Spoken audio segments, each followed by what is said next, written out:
ဓမ္မောကာရေရိကောအာကာတိကောဟေဝတိကောဩပါယိကောသစ္စတံဝိရိယကောဝိညုတိ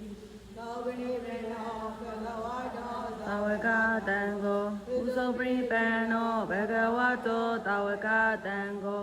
ညာယပရိပန္နောဘဂဝတောသဝကတံကိုအာမိစီပရိပန္နောဘဂဝတောသဝကတံကို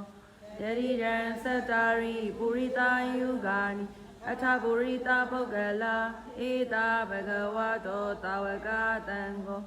အာဟုနိယောပါဟုနိယောတခိနိယောဣသလိကရဏီယောနုဒရံပုညခေတံလောကတာ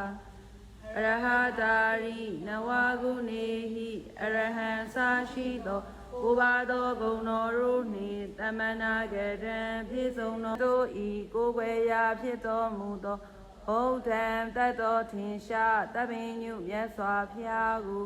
ဩဒိတာဤမှန်၍စေရိယတာဇာတုစေ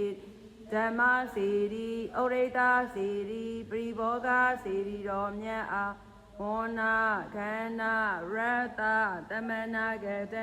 အစင်အနက်အရသာနှင့်ပြည့်စုံတော်မူသောဣမံပိဏပါဒခာရဏီယဘောဇနိယံဟေဝေဘောဇင်ကိုဒေမိလူရန်ပါဤအရှင်ဖျား